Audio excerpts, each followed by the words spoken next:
सर्वप्रथम आप सभी मीडिया बंधुओं का हार्दिक अभिनंदन, स्वागत। आप सभी को होली की बहुत बहुत शुभकामनाएं। आज का उद्देश्य था 32 वर्षों से जो एक गहरा राज छुपा के रखा गया था देशवासियों से, विवेक अग्निहोत्री जी ने या उनकी टीम ने मिलके जिस तरह से इस गहरे राज को, देश के ऊपर जो एक दाग लगा हुआ था, उस दाग को या यूं कहे कि बॉलीवुड की जो माफिया राज है, उस माफिया राज में जिस तरह से भारत के सत्य को कश्मीरी पंडितों के साथ जो हुआ, उस सत्य को जो दबाने का काम 32 वर्षों से, पिछले 32 वर्षों से किया गया था, षड्यंत्र के तहत विवेक अग्निहोत्री जी की picture film the Kashmir files ने एक तरह से उस दाग को आज धो दिया है।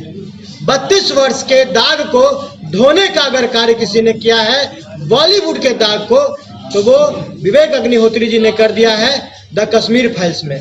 मैंने कुछ मीडिया बंधुओं के साथ इस पिक्चर को आज देखा। पिक्चर को देखने के बाद जो प्रतिक्रिया सामने में मेरे मन में जो बात आई है, पिक्चर देखने के बाद पूरे शरीर का रोम रोम खड़ा हो जाता है, रोवा रोवा सिहर सा जाता है। किस तरह से तिल तिल भर तरफ तरफ के लोग मरे हैं।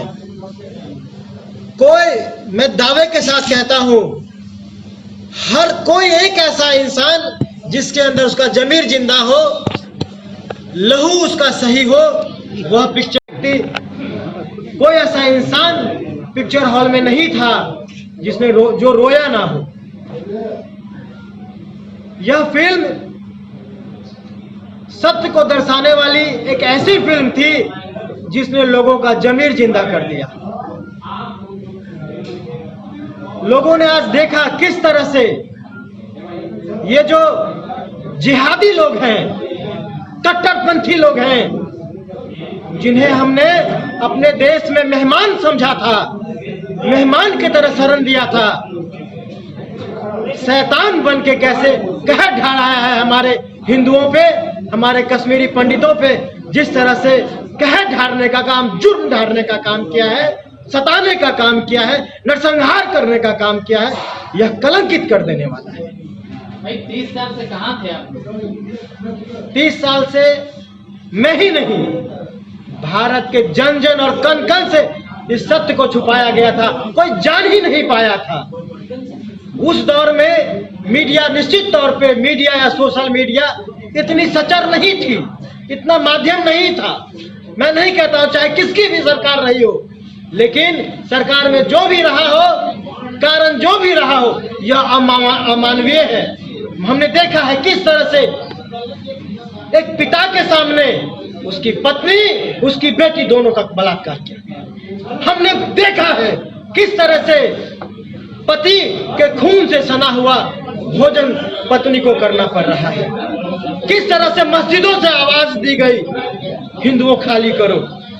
हमारे देश में हमें ही खाली करने के लिए कहा गया, हमारे घर से जबरन हमें निकाला गया। और ये फिल्म सिर्फ 32 साल की घटना को, उस तथ्य को उजागर करने का ही फिल्म नहीं है। यह पिक्चर आने वाले 32 साल के बाद जो देश का परिदृश्य होगा, उसका एक छोटा सा ट्रेलर मात्र है। इसमें हिंदू न जागे तो यह देश हिंदुस्तान रह नहीं जाएगा। जब इतनी कम मुट्ठी भर संख्या में आपको जबरदस्ती भगा दिया गया, जब ये मेजॉरिटी में होंगे तो क्या होगा, ये समझने और सोचने वाली बात है। जिस तरह से शरीर में एक फोड़ा होता है और वो कैंसर हो जाता है, भयावह कैंसर का रूप ले लेता है,